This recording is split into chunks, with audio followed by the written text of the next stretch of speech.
Newcastle United are champions. This is a strange moment. I don't know what to do. This feels very odd.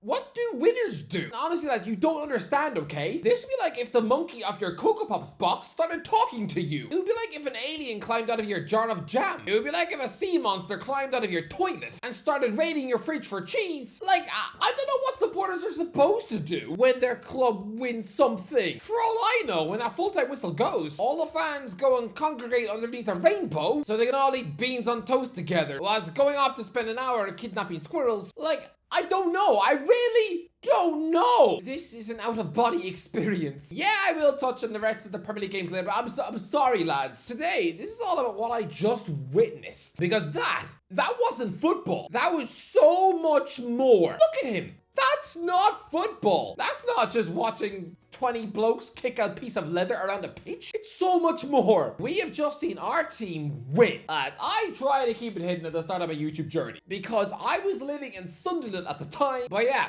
Newcastle don't win. Winning is just something made for other clubs. But Liverpool won, Newcastle United 2. And you know what's the scariest thing about this match? Play the clip. Definitely 2-1 Newcastle. Isak first out. Dan Burns will celebrate his England call-up. He's underrated, he's undeserved. He's going to score the winner.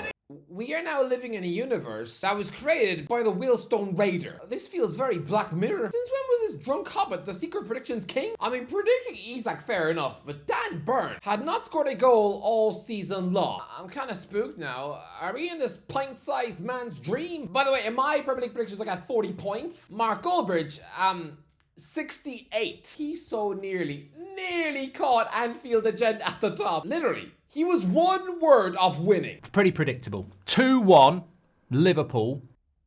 All he had to do was just say Newcastle, just those 3 little syllables, and guess what? Oh, he'd have just earned himself a slave. Lads, Dan Burn is one of the biggest legends in Newcastle United history. I will never say a bad word about this man again. This is the most special story in Newcastle United folklore. I mean, this isn't like when Alan Shearer came home in 1996. Oh no. Nah, because he was a world record signing. Manchester United wanted him. He was Barcelona's first choice before they bought Ronaldo. He wasn't some secret little hidden gem. If Shearer wanted Newcastle, he could have Newcastle. But Burn, this 9-fingered giant, was released by Newcastle on Christmas Eve 2006 when he was just 14. By the way, great timing, lads. Let's break a child's heart literally 6 hours before Santa Claus comes. Becoming a Newcastle reject at 14. That probably added another 4 years onto how long he'd have to wait for his first kiss. Don't worry, mine was with a teddy bear. I remember when Newcastle bought it, I sighed. Because at the time, the club were sniffing around big European names at centre-back like Diego Carlos and Benoit Badiashile. So plumping for Burn, it felt very Mike Ashley. It felt like being an excited kid on Christmas morning. And yeah, you know the present that's shaped like an Xbox? It's actually just a cookbook off your nan.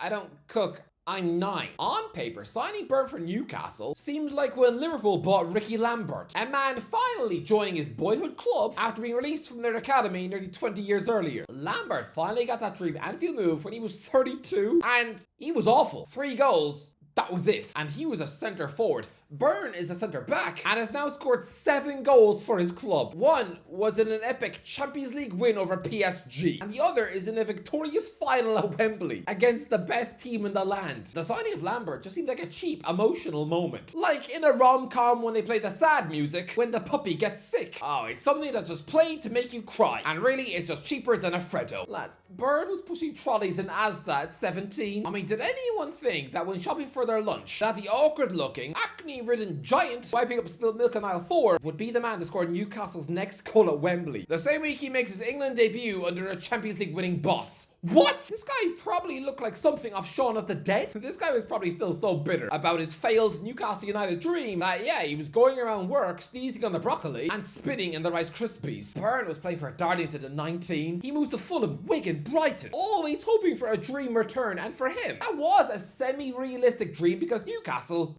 were rubbish. Being strangled in Mike Ashley's sweaty pocket for 15 years. That was in Burns' best interest, right? Because this club have signed some pretty garbage defenders in that time. He would have looked at the likes of Kieran Clark and Grant Hanley with searing red-hot jealousy. Choosing to sign those average ice cream sandwiches instead of Burn? Forget about Champions League nights and Cup finals. Burn would have probably given the rest of his fingers to even play under Steve Bruce. And lads, when the takeover went through, let's just read an excerpt of a letter that Burns' dad wrote him before the last Cup final. When the takeover happened, you told me, that's not Dad. They're never going to sign Brighton's Dan Burn. How sad is that? The moment the takeover happened, it was the single most exciting moment I have ever experienced as a Newcastle fan. It was like someone escaping their uncle's dungeon, where all they've eaten for the last 15 years is a spoonful of yogurt once a day. And I don't even like yogurt. When he scored that goal at Wembley, I went somewhere else. I have only ever completely lost my head in a football match once before. Robbie Brady scoring the winning goal for Ireland against Italy at Euro 2016.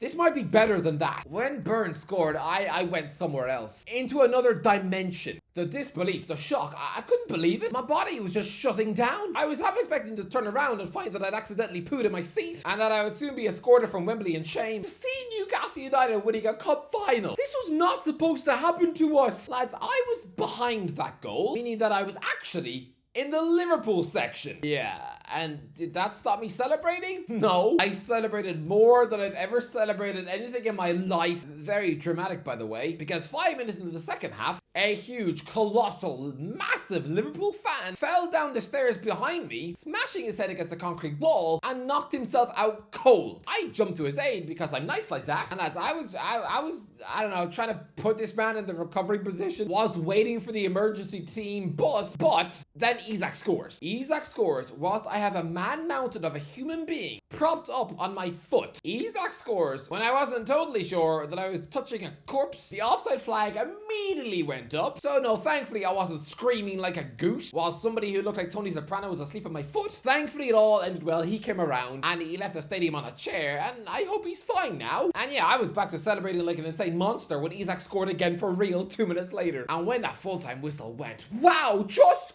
wow, wow, wow, wow. I've never felt anything like that. Now I have finally felt what football is all about, because I've never seen my team win anything. For Ireland or Newcastle. The biggest kick I ever got was seeing my country finish third in a Euro 2016 group.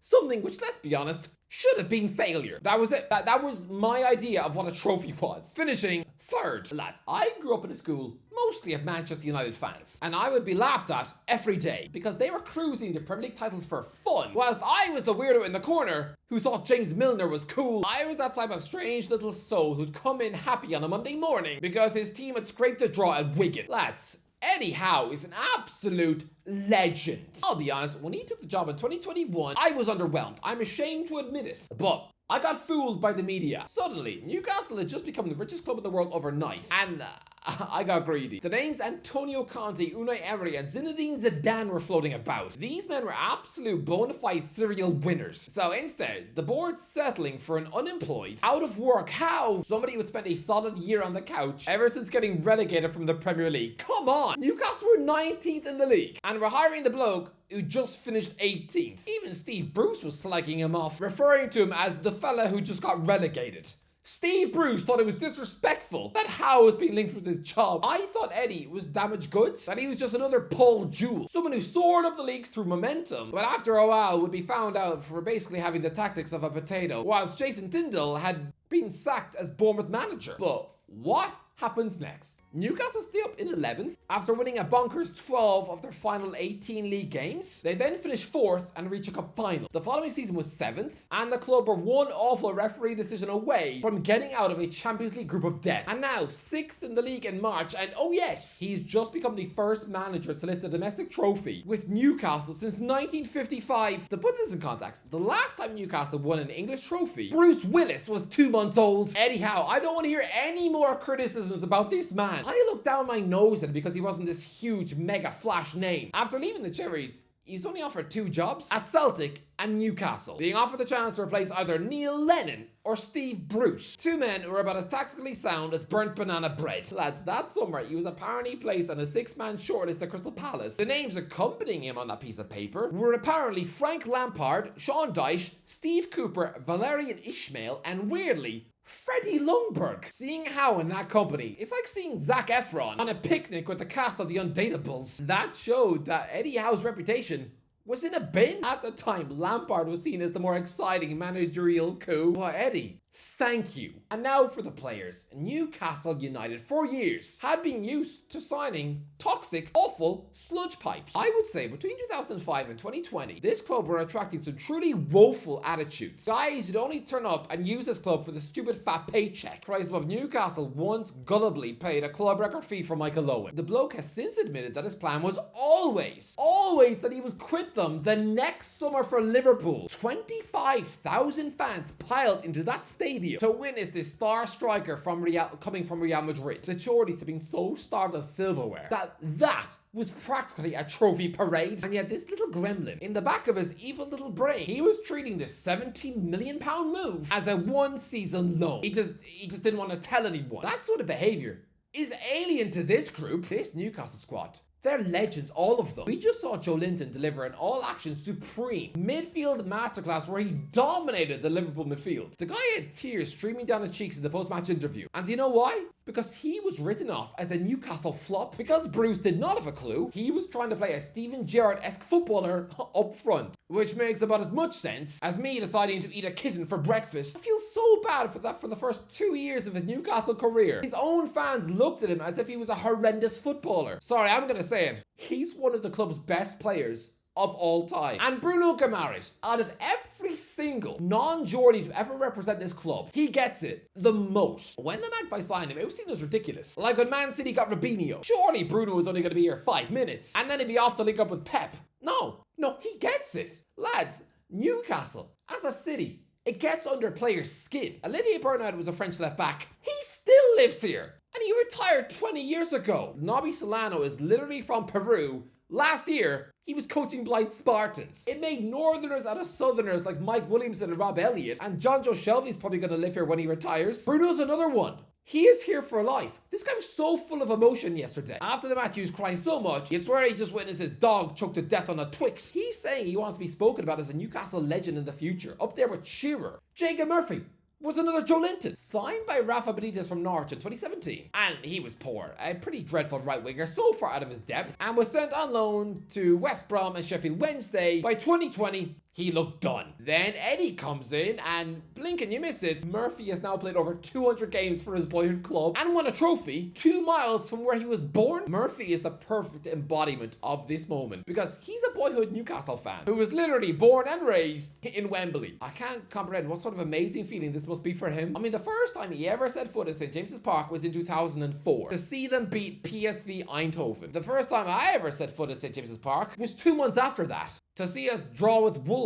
Yeah, Shearer missed a penalty. Me and Murphy were both children in that same stadium in 2004. One of us has grown up to be a Newcastle United legend. The other one is a weird little potato who squeals on the internet. But honestly, lads, I have to say that was what I just experienced yesterday. That was thank you. Just honestly, thank you. I'd never experienced that in football before. It was just genuinely wow. Anyway, that's the video. Let me know. What do you think? Let me know in the comments. Are you mad? Newcastle won? Let me know in the comments. Enjoy the video. Don't forget to like, share, go to ways. I'll talk to you in a while.